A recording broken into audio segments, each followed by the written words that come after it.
remember meeting you back then, and actually like knowing that like you were from that trick that was first seen in the VG15 Battle My Crew, and some of your other tricks that you were like you really like to do big tricks, big gaps, and I think one of your most famous clips, I believe it's on the internet with like over 1 million views. It's been shown so many times. Just this massive 180 at UCI. Um, I remember you telling me this story back in the day. I think it was separate from like the older crew, like you filmed it with your crew or like a different crew. But I remember like there was a lot of pressure, and I found that story to be really interesting. So I was hoping like you could kind of get in depth into like telling the story of the 180 and what led to it and everything before it. Yeah, so I was filming with CJ Miller, who was my friend at the time, and just a buddy from ESCO. And I remember he lived in Orange County. He moved to Orange County, and I would end up taking the train with like Brent Hicks and a couple other buddies. And we would go up to Orange County and skate just everywhere. And we ended up at Irvine one day.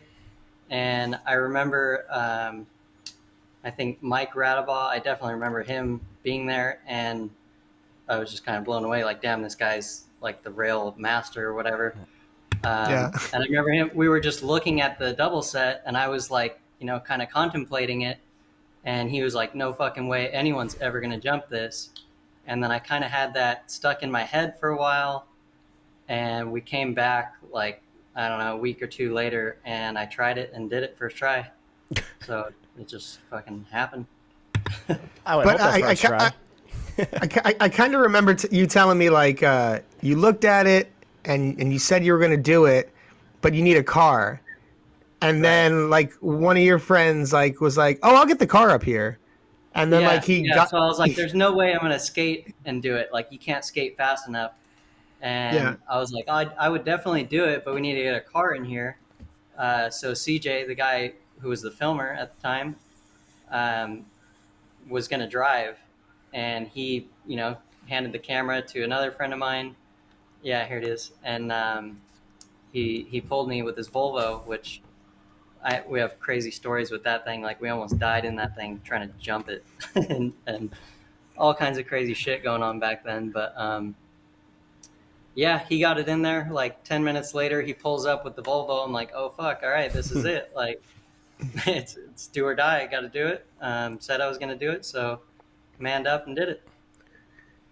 Crazy, Dude, man.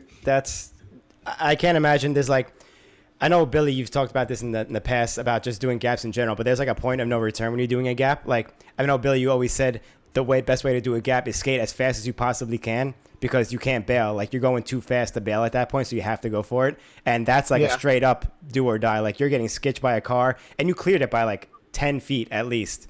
So, and there's like, you're not wearing a helmet, nothing. Like, it's just like completely insane and almost out of nowhere, because you weren't like that known yet compared to how you were later on. So that was huge to almost come out of the gate with a trick like that in a video.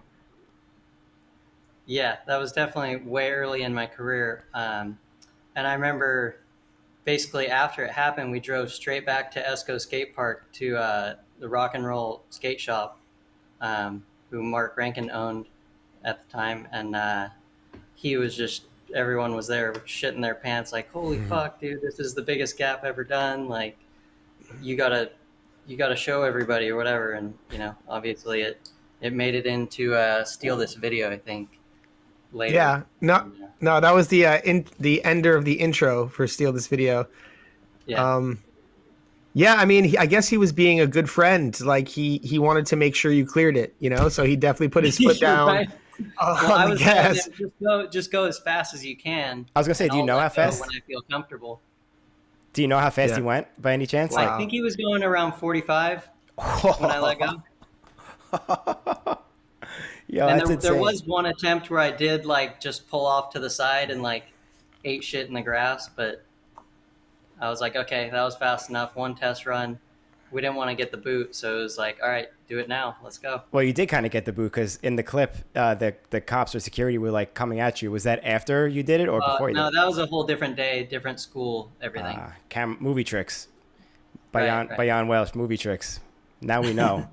Now we know. It's funny because we had Jan on Pops last didn't week. show up, but there was other people there like tripping out. Of course, Like anybody. non-skating people, right?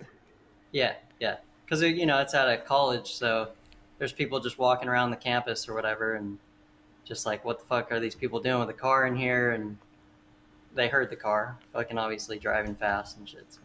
Is the car even allowed up there? It doesn't look like a road. It looks like a... No, it wasn't a road at all. It's actually, yeah, you know where it is. Yeah, You guys have both been there probably. that's what I'm saying. It's like the path where kids walk to school and shit, and you just took a Volvo going 45 miles an hour. Right. That's pretty crazy. And I think that's the biggest gap out of any sport. I mean, it's not official, I guess, but I've never seen anybody on a skateboard, scooter, BMX, anything jump any gap bigger than that. So that's pretty crazy.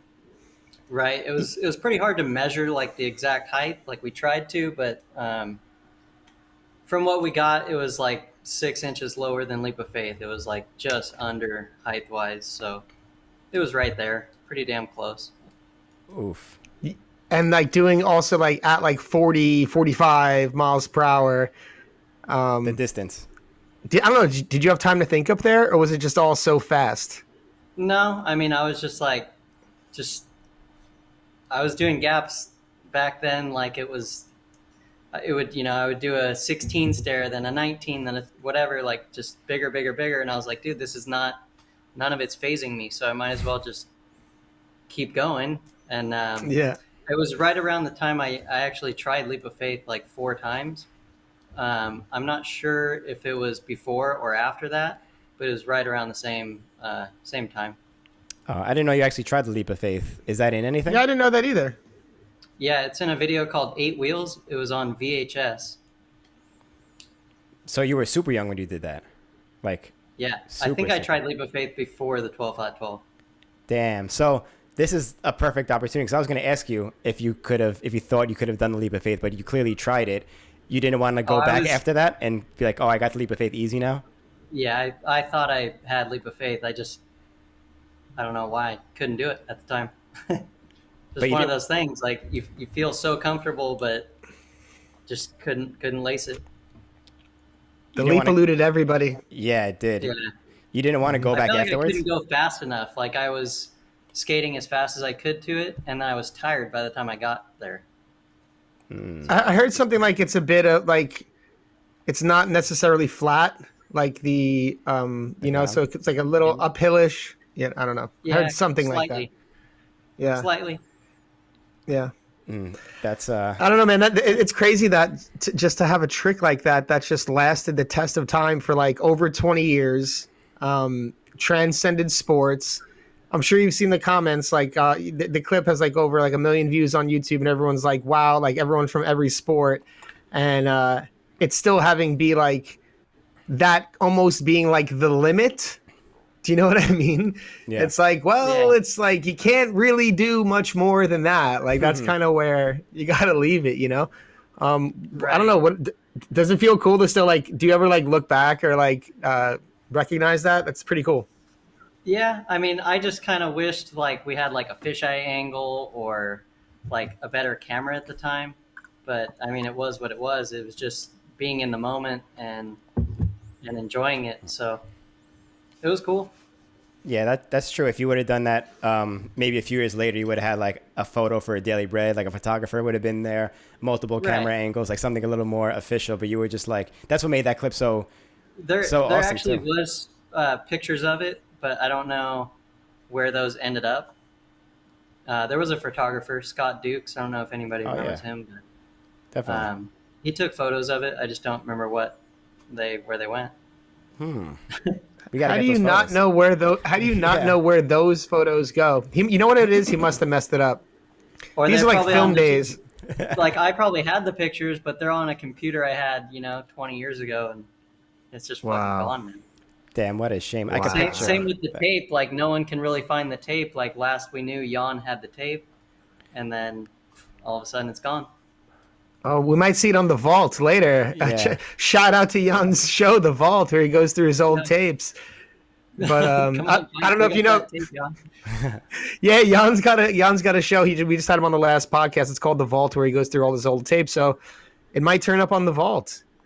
right? That would be really cool to see that That's footage cool. again. That like Yeah. the raw footage of that too and everything, because everyone's flipping out.